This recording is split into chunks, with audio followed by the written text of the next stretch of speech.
नमस्कार दोस्तों, मैं हूं रवि शर्मा और स्वागत है आपका हमारे YouTube चैनल काव्य क्लासेस में। जैसा कि हम बात कर रहे हैं 10th क्लास के रिवीजन के बारे में, तो आज हम आपके लिए लेके आए हैं लेसन नंबर 2, अम्ल, क्षार और लवण। इसमें सबसे पहले हम लोग बात करते हैं अम्ल और क्षार होते क्या है। देखिए, अम्ल किसको कहते हैं, यहाँ पे मैंने दोनों के 5-5 गुण लिखे हैं।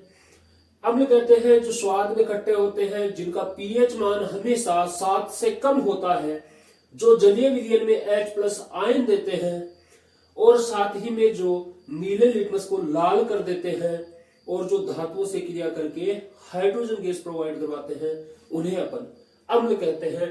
दूसरी ओर क्षार किसे कहते हैं, जो स्वाद में कड़वे होते हैं, जिनका पीएच हमेशा आपको 7 से अधिक मिलेगा, जो जलीय विलयन के अंदर OH- आयन देते हैं और साथ ही में लाल लिटमस को नीला कर देते हैं, और वहीं ये किसी भी अम्ल के साथ में क्रिया करके लवण और जल का निर्माण करते हैं।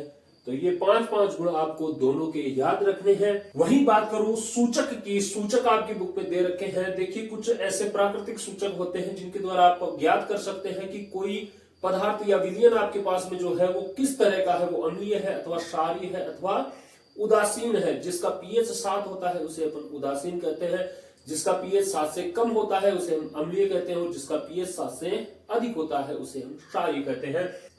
तो यहाँ पे कुछ नाम लिख रखे हैं। मेथिल ऑरेंज, जब आप इसको अम्ल में डालते हो तो इसका रंग होता है लाल, वहीं क्षार में डालोगे तो रंग हो जाएगा पीला।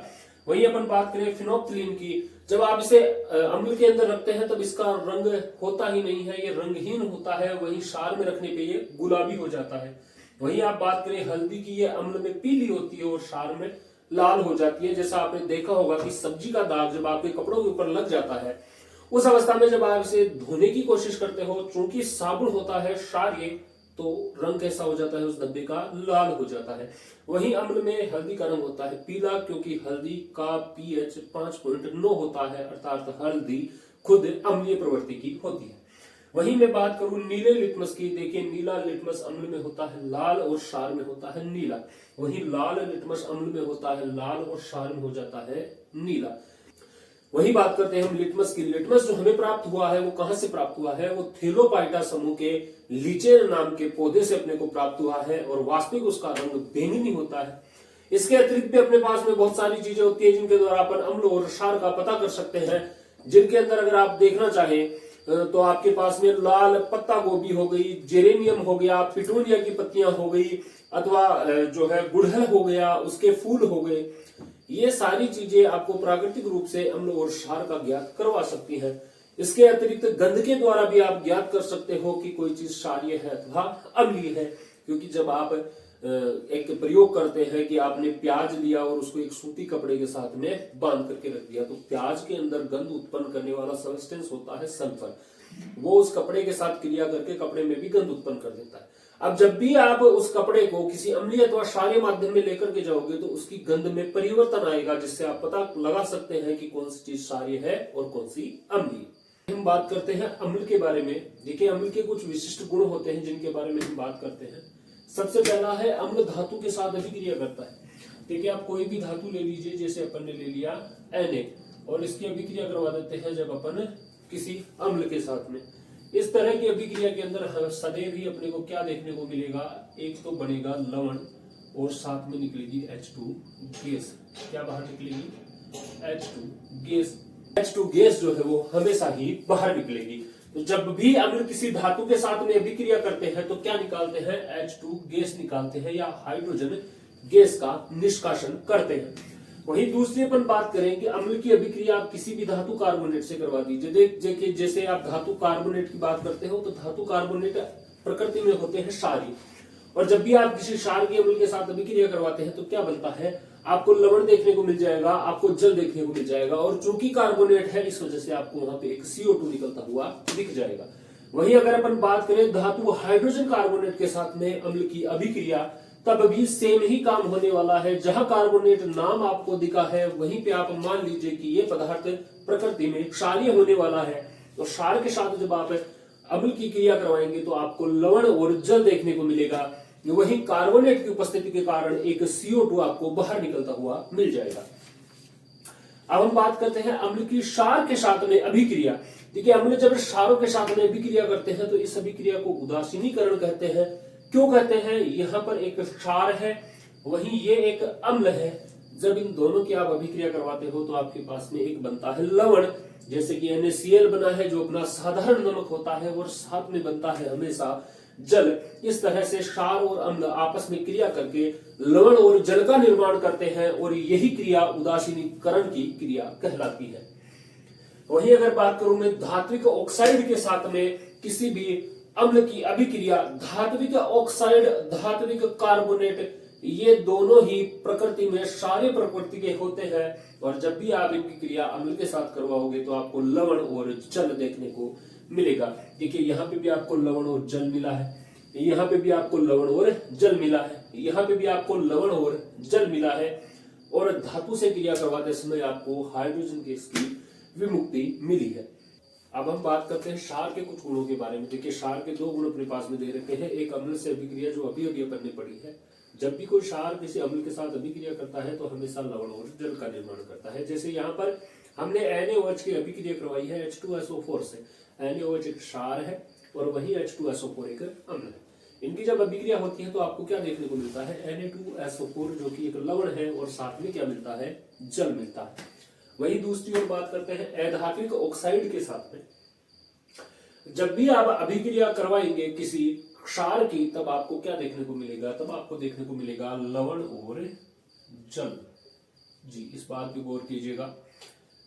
मैंने कहा जब आप किसी अधात्विक ऑक्साइड के साथ में, जैसे यहाँ पे अपन ने CO2 लिया है, किसी क्षार की अभिक्रिया करवाते हैं तो क्या मिला है? लवण और जल। सीधे तौर पर लवण और जल की प्राप्ति अपने को हुई है। अब यहाँ पर ध्यान दीजिए, लवण और जल जो है ये आपको एक जगह और मिल रहे हैं, यहीं पर अम्ल से अभिक्रिया के दौरान लवण और जल प्राप्त हुआ है, अधात्विक ऑक्साइड से अभिक्रिया के दौरान लवण और जल प्राप्त हुआ है।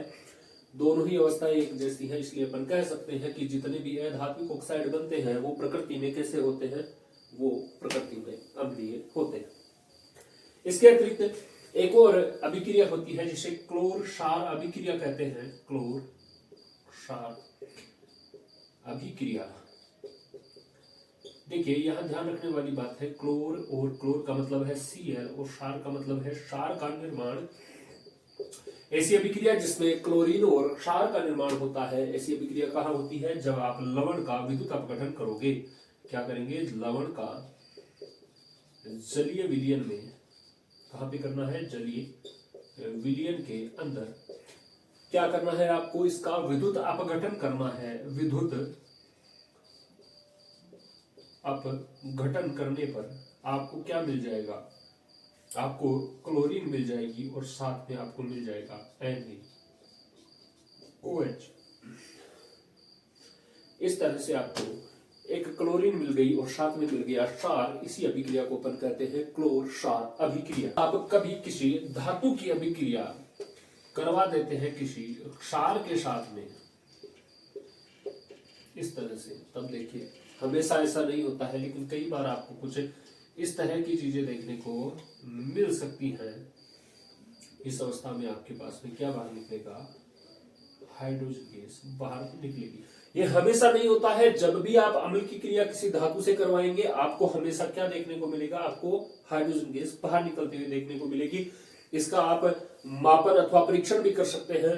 आप एक पात्र लीजिए जिसके अंदर आप साबुन के घोल से झाग उत्पन्न कर लीजिए।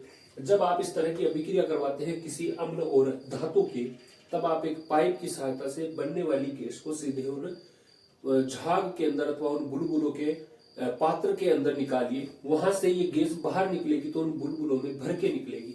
जैसे ही आप उन बुलबुलों के पास में कोई भी आग की सामग्री लेके जाते हैं, मोमबत्ती लेके जाते हैं, तो ये फट की आवाज के साथ में फटते हैं। आपको स्पष्ट आवाज सुनाई देती है फट की। इस तरह से आप ये पता लगा सकते हैं कि हाइड्रोजन गैस ही निकली है। और ये हाइड्रोजन गैस की फट की आवाज इसलिए आपको सुनाई देती है क्योंकि हाइड्रोजन गैस जो है वो ज्वलनशील होती है। लेकिन यहाँ पर अपन क्षार की बात कर रहे हैं। क्षार के मामले में हमेशा इस तरह की इक्वेशन नहीं होती है, लेकिन कई बार आपको हाइड्रोजन गैस जो है वो निकलती हुई देखने को मिल जाएगी। अब हम बात करते हैं पीएच स्केल के बारे में। पीएच स्केल क्या होता है? देखिए पीएच स्केल होता है, पी का मतलब है यहाँ पर पावर। क्या है? पावर। और किसकी पावर, पावर ऑफ हाइड्रोजन, किसकी पावर है, पावर ऑफ हाइड्रोजन है। तो यहाँ पर हाइड्रोजन देने की प्रवृत्ति के आधार पर अपन ये कह सकते हैं कि कोई चीज अम्लीय होगी अथवा क्षारीय होगी। मैंने यहाँ आपके सामने कुछ विशेष जो आपकी बुक में दे रखे हैं उन चीजों की पीएच के बारे में जानकारी प्राप्त करवाई है। आप हो सके तो इन चीजों को याद रखिएगा क्योंकि एग्जाम की दृष्टि से बहुत महत्वपूर्ण है। देखिए यहाँ पर अपन ने कुछ चीजों के पीएच लिखे हैं, जैसे लार होती है। लार जो है वो सामान्य रूप से बफर होती है। बफर अपन उस सॉल्यूशन को कहते हैं जिसकी पीएच की प्रास हो वो अम्लीय और क्षारीय दोनों तरह से व्यवहार कर सके। जब आप खाना खाते हैं उससे पहले आपका लार जो है वो क्षारीय होता है और उसकी पीएच लगभग 7.5 होती है। वहीं खाना खाने के बाद में उसकी पीएच जो है वो 5.5 तक चली जाती है। अच्छा, दूसरी बात ये ध्यान रखिएगा, जब भी पीएच 5.5 से नीचे चली जाती है तब आपके दांतों के ऊपर लगा हुआ एनिमल जो है वो क्षतिग्रस्त होने लग जाता है, इसलिए इस चीज से आपको बचना चाहिए। वहीं दूसरा अपन बात करें नींबू का रस, देखिए नींबू के रस का पीएच होता है 2.2। और वही बात करें गाजर का रस, गाजर का रस जो है वो लगभग 7 के आसपास होता है, 6.7 से 7.2 के बीच। वहीं कॉफी जो है वो शुद्ध रूप से अम्लीय होती है, उसका पीएच 5 होता है। टमाटर के रस का पीएच जो है वो 4.5 होता है। नल के जल का पीएच, जो कि नल के जल में काफी सारी अशुद्धि आती है, इसी कारण नल के जल का पीएच जो है वो 6.5 से लेकर के 9.5 तक होता है। वहीं रंग रहित वातीय पेय वो शुद्ध रूप से कार्बोनेटेड वाटर होता है, इसी वजह से उसका पीएच जो है 10 के आसपास होता है। वहीं 1MHCl, HCl जो है वो एक प्रबल अम्ल है और इसका पीएच जो है 1MHCl का वो 0 होता है, अर्थात बहुत ही प्रबल रूप से ये अम्लीय होता है।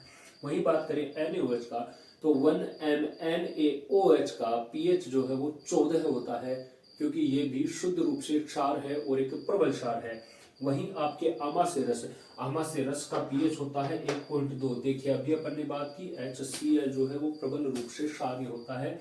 आपके आमाशय रस के अंदर आपको HCl मिलता है, जाइमोजन सेल्स के द्वारा स्रावित किया जाता है, इसी कारण इसका पीएच जो है आमाशय रस का वो होता है 1.2। वही बात करें रक्त की, रक्त हल्का सा क्षारीय होता है और इसका पीएच 7.4 के आसपास होता है। वही बात करें मिल्क ऑफ मैग्नीशिया की, तो उसका पीएच जो है वो 10 होता है। एक और आपको महत्वपूर्ण बात ध्यान में रखनी है, जब भी वर्षा जल का पीएच 5.6 से नीचे चला जाता है तब अपन उस वर्षा को अम्लीय वर्षा कहते हैं। दोबारा सुनना ध्यान से, वर्षा जल का पीएच जब 5.6 से नीचे चला जाए तब अपन इस तरह की वर्षा को अम्लीय वर्षा कहते हैं। दूसरा पीएच ज्ञात करने के लिए फॉर्मूला होता है log H+, ठीक है, ये भी आपको ध्यान में रखना है। तीसरी और सबसे महत्वपूर्ण बात मैंने यहाँ पर ब्रैकेट में लिखी है कि पीएच और पीओएच। देखिए यहाँ पर अपन पीएच की बात कर रहे हैं, पावर ऑफ हाइड्रोजन। अगर मैं बात करता पावर ऑफ ओएच की, तब देखिए क्या होता, अगर पीएच का मान 7 है, या मान लीजिए पीएच का मान है कितना, 4 है, कितना है, पीएच का मान 4 है, तो पीओएच का मान कितना हो जाएगा, 14 में से आप 4 घटा दीजिए, क्या बच जाएगा, 10 बच जाएगा। समझ गए। वैसे अगर आपके पास में पीओएच दे रखा हो 8 है, तब आप कहोगे पीएच कितना होगा, 14 के अंदर से आप पीओएच घटा दीजिए, 14 में से आप 8 घटा दीजिए, कितना बच जाएगा, 6 बच जाएगा और आपके पास में पीएच मिल जाएगा। इसमें कंफ्यूज नहीं होना है, आराम से तसल्ली से आपको जवाब देना है। वही हम बात कर लेते हैं अपने दांतों के ऊपर जो एनिमल बना हुआ होता है वो होता है कैल्शियम हाइड्रोक्सी एपेटाइट का। किसका बना होता है, कैल्शियम हाइड्रोक्सी एपेटाइट का या कैल्शियम फॉस्फेट का। और देखिए कैल्शियम फॉस्फेट कह दीजिए चाहे कैल्शियम हाइड्रोक्सी एपेटाइट कह दीजिए, जब भी पीएच मान लार का डाउन होगा, मुंह का पीएच अम्लीय होगा, 5.4 से नीचे जाएगा, तब आपके दांतों के एनिमल को खतरा है, उसका क्षरण होगा और इस क्रिया को दंत क्षरण भी कहा जाता है। यह बात भी आप ध्यान में रखें। उसके अतिरिक्त दूसरी बात मैं करता हूं, देखिए कई बार ऐसा होता है कि आपके शरीर में जो अग्नाशय रस से या जठर रस से, अग्नाशय को जठर उदर भी कहते हैं, अग्नाशय रस से जो HCl निकल रहा है या जो अम्लीय यहाँ पर रस निकल रहा है, इसकी मात्रा शरीर में बढ़ जाती है, अम्लीयता बढ़ जाती है, जिसकी वजह से एसिडिटी हो जाती है। क्या हो जाती है, एसिडिटी हो जाती है। ऐसी अवस्था में आपको बाहर से कुछ चीजें या दवाएं लेनी पड़ती है, जिनके अंदर कुछ दवाएं मुख्य हैं। मिल्क ऑफ मैग्नीशिया का आप यूज कर सकते हैं, आप जो है बेकिंग सोडा का यूज कर सकते हैं। इसके अतिरिक्त बाजार में मिलने वाली दवा एंटा एसिड जेल का आप यूज कर सकते हैं। ध्यान में रखिएगा इस नाम को, एंटा एसिड जेल। इसके अतिरिक्त आपके पास में एक पौधे के बारे में दे रखा है जिसका नाम होता है नेटल। नेटल पौधे की जो पत्तियां होती हैं वो आगे से नुकीली होती हैं और किसी जीव के डंक की तरह आपको चुभती है। जब भी ये चुभती हैं तो आपको बहुत तकलीफ होती है, क्योंकि इस नेटल पौधे की पत्तियों से अम्ल की प्राप्ति होती है जो आपको दर्द और तकलीफ देता है। लेकिन देखिए कमाल की बात है कि प्राकृतिक रूप से इसका इलाज भी इसी के साथ उगा हुआ होता है। जब भी आप नेटल का पौधा देखें उसके पास में आपको एक दूसरा पौधा दिखेगा, डाक का पौधा, और डाक के पौधे की पत्तियां जो है वो पहले से क्षारीय होती हैं, इसके अम्ल को उदासीन करने का काम करती हैं। तो अगर कहीं आपको गलती से नेटल के पौधे की पत्तियां चुभ जाती हैं, आपको दर्द होता है, तो आप आसपास डाक का पौधा देखिए और उसकी पत्तियों को रगड़ करके अपने घाव वाले स्थान पर लगा लीजिए। ऐसा करने से आपको तुरंत राहत की प्राप्ति हो जाएगी। ये बता रखा है आपकी बुक में कि किससे कौन सा अम्ल अपने को प्राप्त होता है, उसके बारे में अपन जानकारी प्राप्त करते हैं। सबसे पहले है सिरका। सिरका जिसका उपयोग आप करते हो खाद्य सामग्री को सुरक्षित रखने के लिए, उसमें होता है एसिटिक अम्ल। उसके बाद में बात करते हैं खट्टा दही। दही अपन सबके घर पे मिलता है और दही के अंदर आप सबको पता है कौन से जीवाणु होते हैं, लैक्टोबैसिलस जीवाणु होते हैं, जिनसे कि आपको लैक्टिक अम्ल की प्राप्ति होती है। वही बात करते हैं संतरा और नींबू की। संतरा और नींबू, याद करिए जब भी आपको इंस्टेंट एनर्जी की आवश्यकता होती है तब आपको संतरा और नींबू का पानी पिलाया जाता है या संतरे का जूस पिलाया जाता है। ऐसा इसलिए किया जाता है क्योंकि इसमें सिट्रिक अम्ल होता है और सिट्रिक अम्ल क्रेब्स साइकिल की पहली कड़ी है। ये आपको सीधे तौर पर ऊर्जा की प्राप्ति करवाता है। वही हम बात करें टमाटर की। टमाटर के अंदर ऑक्जेलिक अम्ल होता है और चींटी और नेटल के डंक के अंदर मेथेनोइक एसिड होता है। मेथेनोइक एसिड आपको नाम याद रखना है, आगे नामकरण में भी इसका नाम आपके सामने आने वाला है कि मेथेनोइक एसिड कौन सा होता है। अब हम बात करते हैं लवणों के बारे में। देखिए लवण जो होते हैं वो अम्ल और क्षार की अभिक्रिया से प्राप्त होते हैं, ये आपको पता लग ही गया है। सबसे पहले मैं बात करता हूं साधारण नमक के बारे में, जिसका रासायनिक सूत्र होता है NaCl। NaCl वही साधारण नमक है जिसके लिए गांधी जी ने दांडी मार्च किया था, जो स्वतंत्रता में इसका एक बहुत बड़ा योगदान माना जाता है। बात करते हैं NaCl का निर्माण कैसे होता है। तो देखिए जब भी आप किसी NaOH और HCl सोडियम हाइड्रोक्साइड और हाइड्रोजन क्लोराइड के बीच में अभिक्रिया करवाते हैं तब आपको प्राप्त होता है NaCl और जल, और यही NaCl जो है वो सामान्य नमक होता है।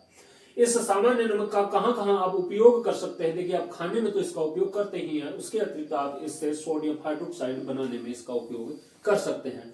जब भी आप साधारण नमक अर्थात लवण से सोडियम हाइड्रोक्साइड बनाते हैं, इस क्रिया को आप क्लोर क्षार अभिक्रिया कहते हैं। ऊपर हमने इसका चित्र बना रखा है, समझ लेते हैं थोड़ा सा कि ये होती कैसे। देखिए आपको क्या करना है, आपको एक बैटरी लेनी है जिसके कैथोड और एनोड पॉजिटिव और नेगेटिव दोनों सिरों को एक पात्र के अंदर लगा देना है। ठीक है, अब उस पात्र में आप एक तरफ से नमक का घोल डालोगे, बीच में आपने एक झिल्ली लगा रखी है जो कैथोड और एनोड या पॉजिटिव और नेगेटिव को अलग अलग कर रही है। इनके बीच में एक झिल्ली लगी हुई है।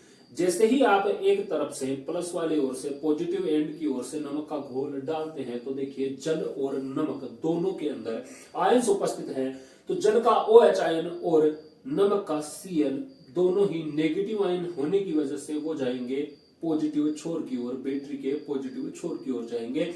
और जब वो बैटरी के पॉजिटिव छोर की ओर दौड़ेंगे या एनोड की ओर जाएंगे, उस अवस्था में Na+ और H+, Na+ जो आपको नमक से प्राप्त हुआ है, वही H+ जो आपको जल से प्राप्त हुआ है, ये दौड़ेंगे कैथोड की ओर या बैटरी के ऋणात्मक सिरे की ओर। और इसी अवस्था में आपको तीन चीजें प्राप्त होंगी। पहला होगा जो आपका बनेगा सोडियम हाइड्रोक्साइड, क्या बनेगा, सोडियम हाइड्रोक्साइड NaOH। दूसरा आपको प्राप्त होगी क्लोरीन गैस और तीसरा आपको प्राप्त होगी यहां पर हाइड्रोजन गैस। इस हाइड्रोजन गैस का उपयोग आप ईंधन के रूप में कर सकते हैं क्योंकि ये ज्वलनशील होती है। उसके अतिरिक्त आप इससे अमोनिया बना सकते हैं। वही जो क्लोरीन गैस निकलती है ये बड़ी फायदेमंद होती है। इसका उपयोग आप रोगाणुनाशक के रूप में कर सकते हैं, जल की स्वच्छता में कर सकते हैं, CFC के निर्माण में कर सकते हैं, स्विमिंग पूल को साफ करने के लिए आप इसका प्रयोग कर सकते हैं। इसका उपयोग आप कीटनाशक के रूप में भी कर सकते हैं। अब हम बात करते हैं अगले लवण के बारे में या लवण से प्राप्त अपने को जो सामग्री है उसके बारे में। तो यहाँ पर आप देखिए, दूसरा आपको विरंजक चूर्ण, बेकिंग सोडा या वॉशिंग सोडा बनाने के लिए नमक की आवश्यकता होगी। इसकी सहायता से आप आसानी से विरंजक चूर्ण बना सकते हैं, बेकिंग सोडा बना सकते हैं या फिर धोने का सोडा या वॉशिंग सोडा आप बना सकते हैं। अगला जो हमारे पास में है वो है विरंजक चूर्ण। विरंजक चूर्ण का निर्माण हम कैसे करते हैं? देखिए, हम भुजा हुआ चूना लेते हैं CaOH2 और उसकी अभिक्रिया करवा देते हैं हम क्लोर क्षार अभिक्रिया में निकली हुई Cl गैस के साथ में, क्लोरीन गैस के साथ में। ऐसा करने से अपने को प्राप्त हो जाता है CaOCl2, जो कि विरंजक चूर्ण का सामान्य सूत्र है, और साथ में अपने को प्राप्त होता है जल। जैसा कि आपको नाम से ही पता चल रहा है, विरंजक, रंजक को हटाने वाला, इसी को अपन कहते हैं विरंजक चूर्ण। इसका क्या उपयोग हो सकता है? देखिए, सबसे पहले तो रासायनिक उद्योगों में ये उपापचयक के रूप में काम करता है। किस रूप में? उपापचयक के रूप में काम करता है। वहीं पीने वाले जल को जीवाणु रहित करने में इसका उपयोग करते हैं। वस्त्र उद्योग में सूती और लेनिन वस्त्रों के विरंजन में इसका उपयोग करते हैं। लॉन्ड्री में साफ कपड़ों के विरंजन में इसका उपयोग किया जाता है। और कागज फैक्ट्री के अंदर लकड़ी की मज्जा का विरंजन करने के लिए भी आप इसका उपयोग करते हैं। इन बातों को आपको ध्यान में रखना है, एग्जाम की दृष्टिकोण से ये बातें आपको पूछी जा सकती है। अगला है अपने पास में बेकिंग सोडा। देखिए, बेकिंग सोडा जो है उसका रासायनिक नाम होता है सोडियम हाइड्रोजन कार्बोनेट NaHCO3। मैंने पहले भी आपको कहा था, कार्बोनेट जहां पे भी मिलेंगे आपको कैसे मिलेंगे? क्षारीय अवस्था में मिलेंगे। इसका निर्माण आप कैसे करते हो? NaCl की जल और CO2 के साथ ही में लेते हैं अपन अमोनिया। NaCl जल, CO2 और अमोनिया, इनको आपस में जब आप अभिक्रिया करवाते हो तो आपको मिलता है अमोनियम क्लोराइड और साथ में मिल जाएगा आपका बेकिंग सोडा NaHCO3। जब आप इस NaHCO3 को गर्म करते हो तब ये बनाता है Na2CO3 जल और CO2 का निर्माण करता है। और इसकी जो प्रकृति होती है वो दुर्बल क्षारीय प्रकृति होती है। किस तरह की प्रकृति होती है इसकी? दुर्बल क्षारीय प्रकृति होती है। इस नाम को आप थोड़ा ध्यान से देख लीजिए। वही इसके अगर अपन उपयोग की बात करें, एक बार फिर से मैं बोल के बताता हूं आपको क्या हुआ है। यहाँ पर मैंने NaCl नमक लिया, जल लिया, कार्बन डाइऑक्साइड गैस ली और अमोनिया लिया। इन चारों को जब मैंने अभिक्रिया करवाई तो मेरे को मिला अमोनियम क्लोराइड और साथ में क्या मिला मेरे को? NaHCO3 मिल गया। क्या मिल गया? NaHCO3 मिल गया। देखिए, यही है आपका बेकिंग सोडा। इसकी प्रवृत्ति होती है दुर्बल क्षारीय। अब ध्यान में रखना, इसकी प्रवृत्ति क्षारीय होती है, इसी कारण इसका उपयोग एंटासिड के रूप में किया जाता है। एंटासिड किसे कहते हैं? जब आपके शरीर में अम्लीयता की मात्रा बढ़ जाती है तब उसको कंट्रोल करने के लिए बाहर से जो दवाएं उपयोग में ली जाती है या जो साधन उपयोग में लिए जाते हैं वो कहलाते हैं एंटासिड। एसिड से एंटी रखने वाली चीजें एंटासिड हैं, जिनके अंदर क्षार प्रमुख रूप से आते हैं।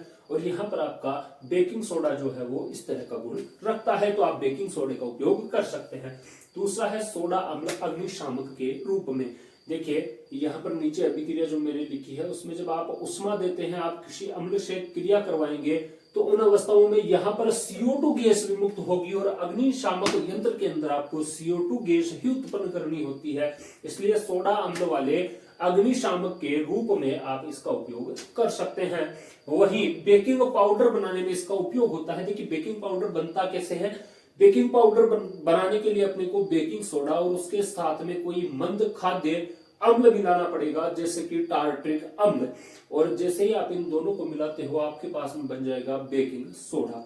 बेकिंग सोडा जो है उसका उपयोग आप करते हो पाव या ब्रेड को फुलाने के लिए। उनका जो आप डो लगाते हो उसमें खमीर उठाने के लिए, उसमें फुलावट लाने के लिए आप बेकिंग पाउडर का उपयोग करते हैं। अब हम बात करते हैं धोने के सोडे के बारे में। धोने का सोडा यानी वॉशिंग सोडा, जिससे आप चीजों को धो सकते हैं, उसका निर्माण अपन कैसे करते हैं?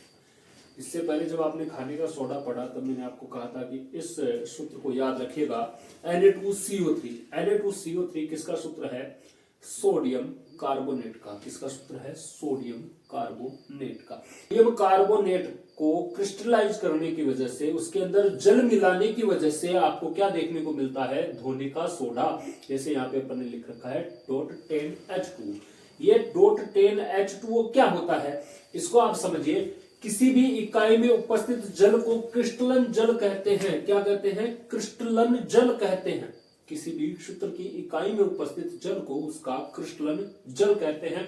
यहाँ पर ये 10H2O इसका क्रिस्टलन जल है, इसका क्रिस्टलीकरण हुआ है सोडियम कार्बोनेट का, ये जल मिलाने की वजह से, तब अपने को मिला है धोने का सोडा। और ये प्रकृति में कैसा होता है, क्षारीय रूप में होता है। देखिए इसका उपयोग अपन कहाँ कर सकते हैं, इसका उपयोग अपन जो है कांच, साबुन और कागज उद्योग में कर सकते हैं। इसका उपयोग सोडियम के यौगिक जैसे आपको बोरेक्स बनाना है वहां पे आप कर सकते हैं। इसका उपयोग आप घर के ऊपर साफ सफाई के रूप में कर सकते हैं।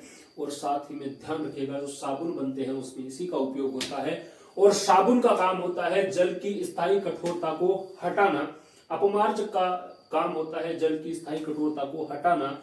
और यहाँ पर आप इसका उपयोग करके जल की स्थायी कठोरता को हटा सकते हैं। अगला है अपने पास में plaster of Paris. Plaster of Paris बहुत सामान्य सा सूत्र है CuSO4। जिप्सम का भी सूत्र यही होता है, लेकिन फिर से यहाँ पर आपके सामने क्रिस्टलीकरण आएगा, क्रिस्टलन जल आएगा। देखिए जब आप जिप्सम कहते हैं तो यहाँ पर क्रिस्टलन जल की मात्रा .2H2O है, 2 अणु जल के जुड़ रहे हैं CuSO4 में, तब जाकर के ये बन रहा है जिप्सम। और जब आप इस जिप्सम से जल की मात्रा घटाते हैं, 1.5 अणु आप जल का हटाओगे, केवल आधा अणु जल का रहेगा, तब इसी जिप्सम से बन जाएगा प्लास्टर ऑफ पेरिस, जिसका हम लोग उपयोग करते हैं टूटी हुई हड्डियों को जोड़ने में, खिलौनों में, सजावटी सामान तैयार करने में और पुनः जिप्सम प्राप्त करने में। जब अपने को पुनः जिप्सम प्राप्त करनी होगी अपन क्या करेंगे, प्लास्टर ऑफ पेरिस में डालेंगे जल। जैसे आप जल डालोगे इसका हो जाएगा क्रिस्टलीकरण और ये बन जाएगा जिप्सम। और जब आपको प्लास्टर ऑफ पेरिस प्राप्त करना है, आप जिप्सम के ऊपर 273 केल्विन का ताप लगाएंगे, जिसकी वजह से जिप्सम से 1.5 अणु जल का बाहर निकलेगा और आपको क्या मिल जाएगा, प्लास्टर ऑफ पेरिस मिल जाएगा। दूसरा आप ये बात समझिए, इस जल की उपस्थिति से गुणों और रंग दोनों में विभिन्नता उत्पन्न हो जाती है। जैसे अगर आप CuSO4.5H2O लेते हैं, क्या लेते हैं आप ले रहे हैं CuSO4.5H2O, तब इसका रंग होता है नीला। और जब आप इससे जल का विलोप करेंगे, इसको गर्म करेंगे और आपके पास में बचेगा CuSO4, इसका रंग हो जाएगा सफेद। कैसा हो जाएगा, सफेद। और ये यहाँ पर अपने गुणों में भी परिवर्तन आपको दिखाएगा। एक बार पुनः आपको बता दूं, क्रिस्टलाइजेशन क्या होता है। जब किसी चीज में जल की मात्रा उपस्थित होती है, तो जैसे यहाँ पर Na2CO3 में 10 H2O के अणु उपस्थित हैं, तो ये इस सूत्र में उपस्थित जल की क्रिस्टलन इकाई है, या आप कह सकते हो इस सूत्र की क्रिस्टलन इकाई के रूप में जल उपस्थित है। क्रिस्टलन जल क्या होता है, तब आप क्या कहेंगे कि लवण के एक सूत्र इकाई में उपस्थित जल को उसका क्रिस्टलन जल कहते हैं। लवण के एक सूत्र इकाई में उपस्थित जल को उसका क्रिस्टलन जल कहते हैं। यहाँ पर 10H2O इस सूत्र का क्रिस्टलन जल है। आपको NaCO3 का क्रिस्टल बनाने के लिए 10H2O जल प्रत्येक सूत्र के साथ में डालना पड़ेगा, यही क्रिस्टलन जल है। उम्मीद है आपको पाठ समझ में आया होगा। अगर आपको वीडियो अच्छा लगा है, वीडियो को लाइक करें, चैनल को सब्सक्राइब करें और अपने दोस्तों के साथ में चैनल को शेयर करें। धन्यवाद।